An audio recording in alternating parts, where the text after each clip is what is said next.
Okay, with Clare McKay, Living the American Dream is the short film, or kind of on the cusp short feature film, 45 minutes. Really great film.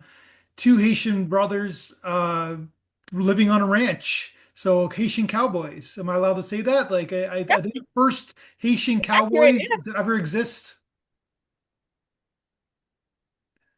Are they the first Haitian cowboys to ever exist? Don't think so. Probably not. They're just the first in the area that they're in. Yeah. Because even on your director's bio, you have a cowboy hat. Yes, because they're my brothers. So I grew up with them out there on the ranch. I just went the more artistic route. They sort of stayed in the ranch life. So, but you're part of this world. This is the family ranch. This is where you grew up. Yes, it is. So the three of you were adopted. So there's actually six of us all together.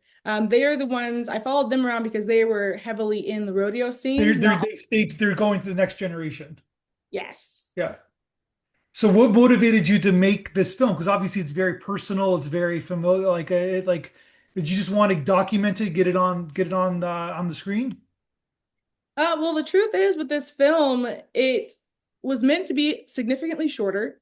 Yeah. It wasn't supposed to encompass quite as many people or quite as much. What ultimately motivated me to film it was I just gotten out of film school and I had all this equipment and nothing to do with it.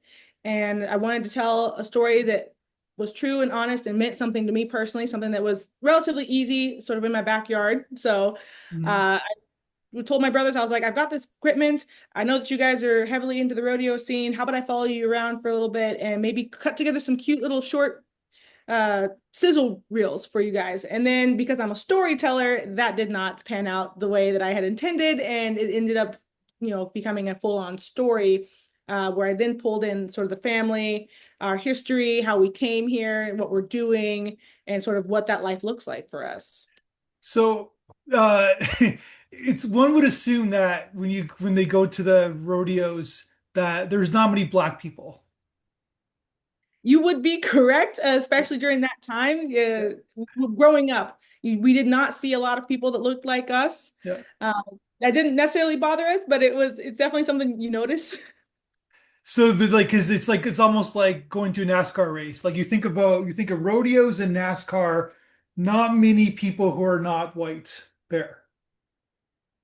Correct. They're pretty heavily white dominated sports. Yeah. In this case, I mean, growing up, we did have a couple of different African American sort of heroes within the rodeo world, but ultimately, there's really only one that I can think of that we actually got to meet.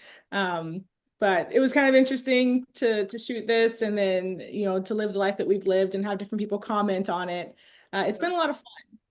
It's amazing. It's a really great story, like just from that it's timely to what's going on in the world today. You don't get political in your film. You don't like tell us like how we should be and feel. There's no telling this is how you should be, this is how things are. You're just telling the story of this family, what they experienced, what they went through, and how unity and love and togetherness is that's what it's all about. Exactly. With most of my projects, I do not want to be political or even religious. I don't want to tell people how to live their lives. You're going to Yeah. live your life, you're going to live it. But this is my story, or this is my family's story, and so I'm going to tell it as authentically and honest as I can. You'll have different moments there. People might ping off of politics. That's their opinions, which is fine. I'm Sure. open to people's opinions, and I want you to be able to honestly, be able to talk about that if that's what you want to do. But ultimately, it really was just about how we're a tight knit family and how growing up out here in the middle of nowhere, Yeah. uh, family is incredibly important. And so is the community that you're growing up in. We had an amazing community. We were the only Black kids in that community, and they still pulled us in and really made us feel welcome and comfortable in our own skins. And it's just a phenomenal place to have grown up. So the story of your parents adopting you, and then there's that great photo of the six of you on the couch. It's just extraordinary, and it's just that could be obviously you're gonna focus on your brothers later on, but that's a film in itself, like the adoption and what they did, and they're your parents, right? You love them. They're like any other parent. Yeah. We don't really, it's not something you think about. They did Yeah. everything they were supposed to do in raising us. They clothed us, fed us, gave us a roof over our head, taught us what we needed to know, to help us be productive members of society, allowed us to have our own sort of free will, free minds to come up with Mhm. our own conclusions about life and what we want to do. And it was really kind of an amazing way to grow up. We had the freedom to run around, do what we liked, ask questions if we needed to, but ultimately, my father's main sort of teaching moment was if you have something that you want to accomplish, figure it out. That doesn't mean he's not going to help. That doesn't mean you can't go out and seek help, but figure it out. Yeah. Figure out what you do and all of that. And yeah, it was great.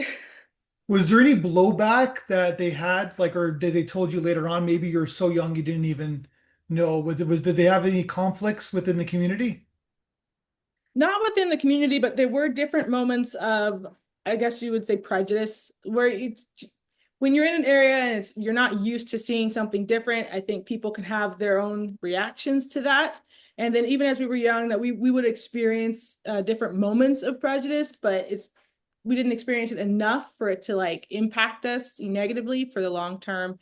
I think that has more to do with just something different moving into a community and people having to adjust, and you have to give them that time to adjust, and then you figure out that we're kind of amazing. And so yeah, we So just there's fell in love with it. so you have the two brothers who are in the film. You have yourself. How are the other three doing? Is everybody okay? Yes, everyone's good. So the two that you don't see in the film, so you actually do see my middle sister. She's in the Claire. film too, with Yeah. the baby. Um, the two youngest are not in the film. Like they don't speak. They're not featured in the film. There are photos of them, but they don't. At the time, they were off doing younger kid stuff. I think they were both in Texas. One was in the military. One's got a doctorate in psychology, I believe. Oh So wow. yeah. Like, everyone's kind of running around doing their own thing. And that's why growing up this way was so amazing. Our parents really did just let us choose what we wanted to do. And if that's what we wanted to do, they would help us as much as they could, as much as they had knowledge on. The rest of it was up to us to figure out how to get it done. And so far, everyone's gone off and been incredibly successful. Okay, so then you want to make this film. You start shoot like what you have all these like all this footage, home videos of the past. You got pictures of the past. Your mom tells the origin story. Your dad kind of piggybacks on the origin story. When did you know? Like, did you start to like? Well, how did you kind of put the story together? Did you start shooting, or did you write a script before you started shooting about like what your game plan was? What was your process as a documentarian? So what I initially did was I picked up the camera and I started shooting. And then as I saw the story develop, I realized with all of my education, I was like, I need to have an actual strategy here. Yeah. So I turned one side of my townhouse wall just into this road map. It had sticky notes and lines just helping me sort of map out this story, who I needed to interview, why, what was the story. And I still have that roadmap. It's just rolled up in storage somewhere. And it was a lot of fun to be able to sort of use that as like I just blew it up and just kind of like created the storyline on my wall. Um, and then I started to piece it together. And then I really went in and was more strategic about who I interviewed and the questions that I wanted to ask and tried my best to direct people. But the thing I've learned about documentaries is people are going to say what they're going to say. And then you have to come into the editing process and figure out how you're going to make that work. Yeah. But yeah, it did start with just picking up the camera and shooting. And then eventually I did have to pull back and go more into the pre-production phase. So I kind of did it a little bit backwards. But I ended up getting it done. So I would not recommend doing it that way for anybody out there in the future. Really do start with a plan. It makes it a lot easier and it probably won't take you 6 years to get it done. But Oh, it took you 6 years to get it done. yeah. But you're working on, I'm assuming you're working on other things and like you're like during that time. Correct. So I did have a full-time job. I was also working out on the ranch at the same time. So there was a lot of moving pieces and then a lot of stalls where there would just be like 3, 4 months at a time where I wasn't working on the project because I had life would come in and sort of pause everything on me. But that was fine. Um, what really helped keep me going was the amount of people. I did get a lot of traction when I started with it. And so people were very interested. So I would constantly get asked, hey, what's going on? What's Yeah. new? Like, what are you doing now? So that kind of helped keep that fire burning. And then eventually I just devoted about a year and a half to just getting it done. And that was like the last year and a half of it. So it worked. It worked out. But again, would not recommend doing it in that way. When did you know that you were done? When did I know that I was done? Yeah. When I found an editor who was willing to cut the story together the way that I had envisioned it. So I did go through quite a few different production companies who ultimately wanted to change the story, and I had to eliminate one that was an absolutely amazing company, but they wanted to make it more political, and I was like, that is not the point of this story. I Yeah. can understand going that direction, but that's not what I wanted to do. And so I actually ended up going with an editor that I went to school with. She graduated a year after I did, but we kind of understood how each other works, and I knew I could trust her with the story. And then, as an artist, you're never really done. Like I could go back into that project, tear the whole thing apart, Sure. and redo it. But once I had it cut together, I was like, leave it alone. This is pretty good. Well, I For the like first, that there's some crazy footage of is it Bronco riding? Is that what you call it? That is nuts. That is like heavy duty craziness. Like people think like I played football and that was crazy, but like and I have injuries from that, so I can't even imagine the injuries that occurred being buckled off of a horse that who are going like that fast because they don't want you to be on there. I guess that's the whole point. But that's gotta hurt. Like like being jumped off that horse and you do it so many times like all like what's going on there? well, yes, it does help if you're very good and can stay on. Yeah. I think as far as injuries go, my brother's actually done a really good job of not getting injured, and a Yeah. lot of people actually do a pretty good Is job there not. is there an art to falling? I'm assuming there is. Yes, so if you think about quite a few different sports, the tuck and roll is incredibly important. So like Yeah. when you do come off, like just kind of know where your head is and know where the Laying ground on your is. back, I'm assuming, right? We try not to land on the back. They actually try to land on their feet more often than Okay, not. gotcha. Well, About yeah. Yeah. 8 feet off the ground. So as long as you land on your feet, and these guys, they are in the gym almost 24/7. Yeah. So they're well built and they're not going to hurt themselves. It depends on how you land. Like Luke, there is a shot in there where you see his arm in a cast at one point. Mhm. So he did break this lower part of his arm.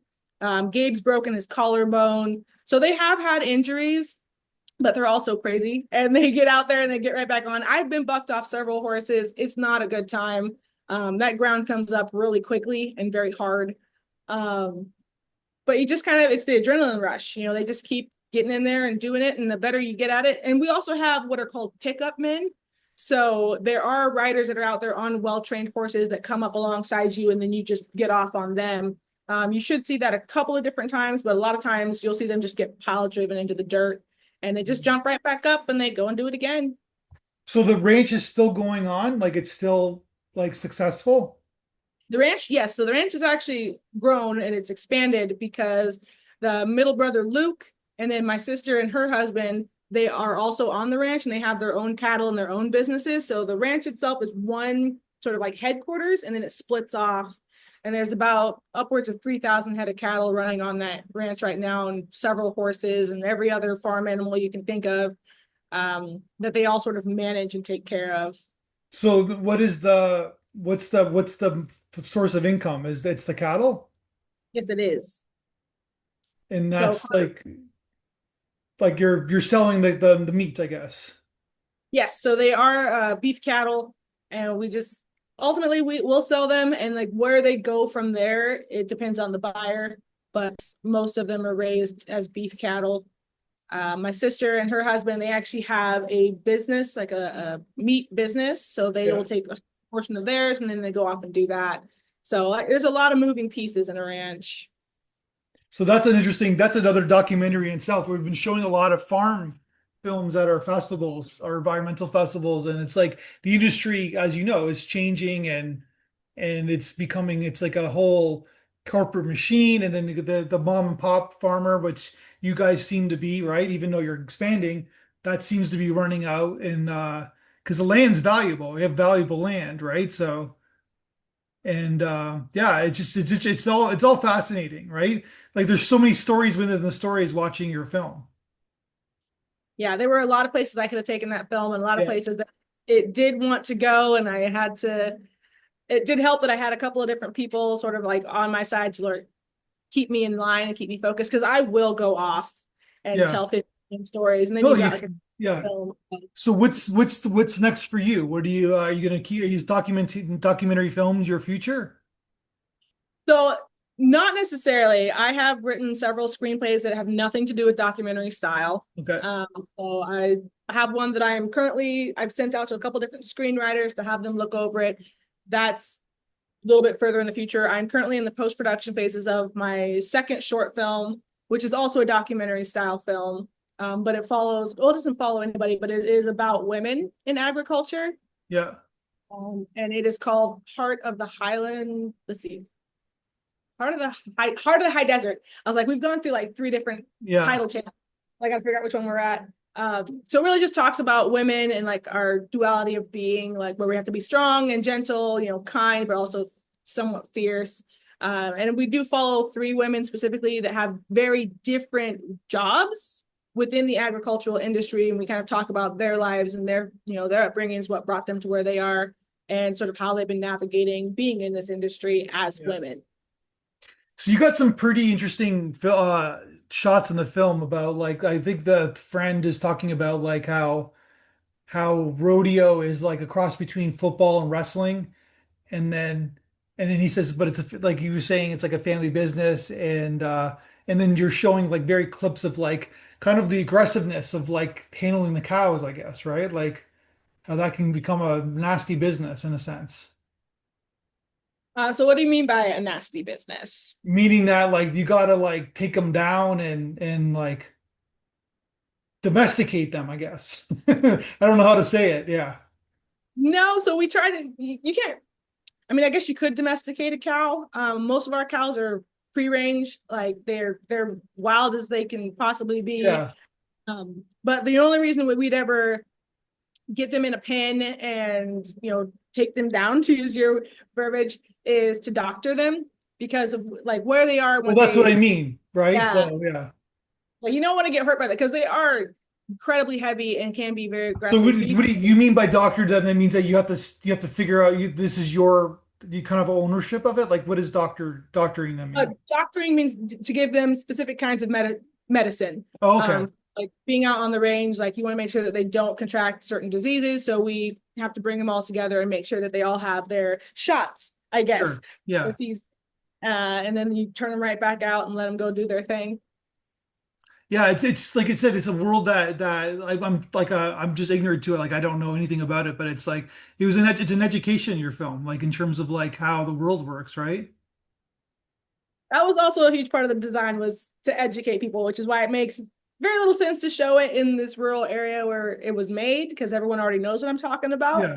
Um, but it's been a lot of fun to be able to have conversations like this with people who don't know a whole lot about the life, and then just sort of explain it to them to the best of my ability, and even put them in touch with some of the farmers and ranchers out here so that they can come out and check it out if they want to. Um, but yeah, it's been a great life. There's ups and downs, just like with every Yeah. different type of industry. Not everything's perfect. We are battling, Mother Nature like 90% of the time. So we have to stay safe, keep our animals safe, because it's a whole year of working and then we get paid at the end of it. So it's not like we get a paycheck, every 2 weeks or, bi-monthly, anything like that. That's the job I currently have. So we really do have to take care of our equipment, our animals, and ourselves for an entire year, so that we can make that paycheck at the end. They need to be healthy and And you well. have to have a good year, I guess, right? Like it's all about it's grinding it out, right? Isn't that what working on a farm is about? Yes. Like I said, battling Mother Nature. And if you don't get, because we do both farming and ranching, so they are somewhat separate of each other. Farming Yeah. is typically like your crops, like your wheat and all that. And then the ranching is more the agricultural, the animal side. We have to combine the two. It's a lot of work. It is 24/7, 365 days a year of constant work. So I'm happy that they continue doing that. I'm gonna stick with the artist path. which is also 24/7, 365 days a year, So just different. when did you realize you wanted to make films? Somewhere around like 10. I Okay. was very young when I knew that I wanted to do it. I just loved telling stories. I loved writing. I loved watching movies. And unlike a lot of younger people, you watch a movie for the entertainment. I was sitting there dissecting the film. Like I was looking at the light sources. I don't know how I knew that at 10 years old, but I was trying to figure out light sources, like listening to the dialogue, like watching the actors, trying to understand all of that. And then I would do quite a bit of research on different directors and figure out their styles. And then I would go and watch those films. That was as I got a little bit older and understood research. But yeah, very, very young, I knew that I wanted to tell stories using this medium. And then I had to get to like in my 20s before I realized I might want to tell my parents that this is what I want to do. Yeah. What So did they think of it?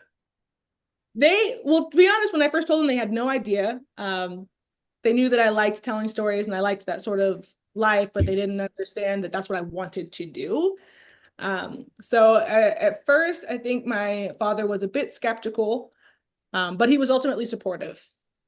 And he was like, I don't, because he knows nothing about the film industry, Yeah. absolutely nothing, media industry, because he's a rancher through and through, has been his entire life. So for him, it was a bit of an adjustment, having to understand what I needed, where I needed to go, and what I needed to do to accomplish my dreams. And then once he kind of got into that, then he had a ball. Like he's absolutely loved it, and he's remained very supportive and like, what are you doing next? What do you need from me? Sort of attitude, and it's been amazing to have that support. Well, he's in the film, right? So He is in the film. yeah. And so's your mom. Your mom seems to like the camera, or the camera likes her, vice versa. So my mother is actually not in the film. Who's the one who's talking about the story? So there are a couple of different women talking about the story. If you're talking about the older woman who's sitting in the chair Yeah. in her living room, that's actually my aunt. Oh, I So she's totally apologize. I apologize. fine. That's my father's sister. Um, Gotcha. my mother absolutely hates the camera, and so I honored her wishes and did not. Oh, because she's the one who's telling the origin story, right? So She's yeah. not in it at all. She's except for the No, pictures. your aunt's telling the origin Yes, story. Yeah. yes, yes, because she went and met us. Then your dad's in the next shot. So I was looking at, I saw that, I thought there was that connection, right? So I would love that, but yeah. gotta honor people not wanting to be on Yeah. camera. One So would assume that I'm not the only one who got mixed up there, but then again, probably, it could be probably. just me. That's totally fine. Yeah. All right. So then basically, yeah, but that's sort of like so that's good. So then they just kind of like, what did they think of the film when they watched it? They loved it. I actually did a rough cut showing with everyone in the family because it was about them. I wanted them to see what direction we were taking with it. And I actually got their feedback from Yeah. the original rough cut. And then we kind of went on from there and I made sure that everyone looked good and nothing was set out of context. And yeah, they absolutely loved it. Like, I Gotcha. don't think they understood that that's what it is that I do. Because again, they're all very agriculture ranching based. They do not venture into the media side of it. I think the most media they have is social media. They do not understand the piecing together of film and all of Yeah. that fun stuff. Sure. So it was kind of fun to involve them in the process, and I think it was fun for them too. So what motivated you to type name it Living an American Dream? Because obviously it has a certain connotation when you say that. So the most important word in that title is "an." I wanted it to be about having sort of a lens into what an American dream looks like, not the American Yeah. dream, the only American dream you could possibly have. This is what living an American dream looks like and feels like for these people. And actually, the title did come from a nice little family meeting. And I was like, here's what my ideas are. You guys help me like name this. So they actually had a huge hand in naming it as well. So that's ultimately what living an American dream is. It's just a snapshot of what an American dream could look like. Now, if I could go off and make this specific idea like my through line for everything I do, I would tell all the different types of American dreams out there so that people could see an American dream is what you make it, and you Yeah. just have to work for it, and that's your American dream. That's great. Yeah. And you see the next generation, the babies, right, from your siblings coming up, right? Yes, they're little in that film. They're a little bit bigger now. Yeah. and there's more of them. Have you ever went back to Haiti? No, that is something I would love to do. That's your next documentary right there. Anyways, go That's ahead. what I've been told. That's what I've been told is to Yeah. go back to Haiti and do that one. I would love to. I'd love to go back to Haiti. I think it'd be kind of interesting to touch the ground that I came from. So Come with your cowboy hat and tell them that you grew up on a ranch and they wouldn't believe they think you're from outer space, right? I wouldn't doubt it. Yeah. Like, They well, wouldn't somewhere. believe you. I'm assuming they wouldn't believe you. They were like, "What?" I just show them all the pictures. I'd be like, no, honestly, this is what I've done. Yeah. Like I grew up in Niagara Falls and they had like the fake background photos Uh-huh. where like you could pretend you're a cowboy or you're like in the Old West. That's what they think about your photos. They think that you're making all this stuff up. I'm like, I promise I'm not. I promise. No, that's the story. That's great. That would be great to go there. It's like, yeah, because I think that it's one of your themes in your film. Maybe it's conscious or unconscious. It's about education. Like you talk about your dad, like not knowing this industry, right? And like, and then it's about like kind of merging cultures, merging kind of ideologies, merging ideas. That's what the American dream, I think that was supposed to be. And I think it's failing. That's my subjective opinion. But that's like I think that that's what it's about. That's why your story resonates. Oh, that would have been definitely subconscious. Yeah, but I Because but I, but I believe that, love right? that. But this is your world. This is where you grew up, right? So like you only know this, right? Yeah. But it's amazing. I've done a lot of traveling around the world just because I want to see other cultures and understand other people. And I tried to bring that into the film, just kind of this understanding of we can have this communication, we can have these conversations, and it doesn't mean we have to change who we are necessarily, but we should know more about the world that's around us because it's a very big world filled with lots of people and lots of cultures. And we need to respect or at least understand most of those cultures um, to move forward in a positive way. I don't know if I touched on that necessarily in the film, but that's Yeah. ultimately my goal with pretty much any film that I've ever written or shot. Yeah, 100%. Great. All right, so you're gonna do some nonfiction, or so you're gonna do some fiction, some narrative storytelling, and then Yes. Hopefully, I have one that I've been working on for about a decade. wow. Um, and it's the only film that I've ever written that is sci-fi. And that's wildly outside of like my scope of understanding because I'm not a huge sci-fi person, but the Yeah, way this sort of came together, it needs to be. yeah. So I'm excited for it.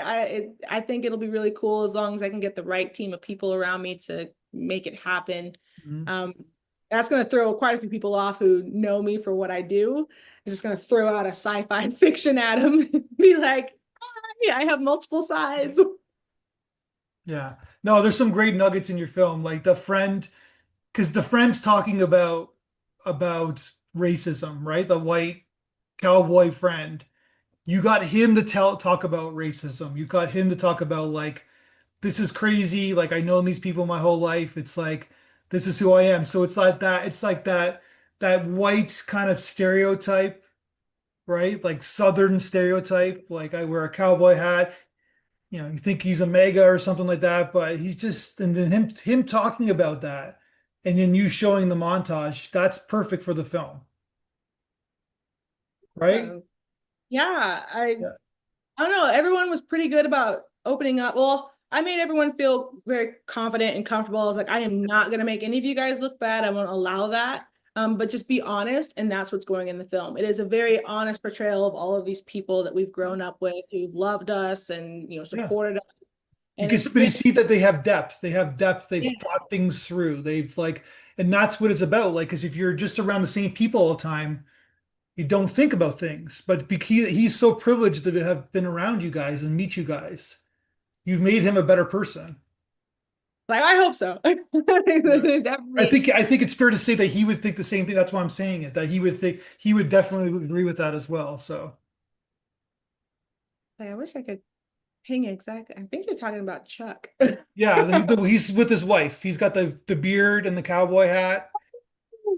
Oh, the writing coach. Okay, then yes, Yeah, I know. Now I understand who you're talking about. yeah. You have they're in the film a lot, him and his wife, right? So, and yeah, and they're both Yes. talking about that, right? So yeah. Anyways, yeah, Yeah, they've probably spent the most time around us in our like teenage, young adult years. yeah, Um, they only ever heard about us when we were much younger, and then they actually got a chance to be around quite a few of us when we went to school where they were teachers and coaches. yeah, So it was cool. yeah. Cool. All right. Well, on that note, I wish you the ultimate best of success. Can't wait to see your next films. And yeah, I don't know. I got so many ideas, but you have your own ideas. But because there's so many ways to take this film in different directions. But yeah, amazing. Oh, that's good to hear because maybe I'll just ping off of it somewhere sometime. I heard Yeah. this from Matthew, so I'm gonna give him No, no, credit. it's the Haitian going to Haitian documentary that Katie ride with your cowboy hat. I That would want be amazing. And then obviously talk about like the evolution of the farming life from the next generation, and then you got new generation coming up, and then cattle and like the whole meat population, which is a huge, billion-dollar industry, right? So that's a whole yeah. thing. And then you got the mixed interracial couples and living on a ranch, and then you got the rodeo. Like it's there's so much to go, right? Yes, there's a lot. There are a lot of stories I could tell there, and that gives me a lot of fodder for the future. So, Yeah. All right, let's talk soon. all right, thank you so much, Thank Matthew. you. Have a good day.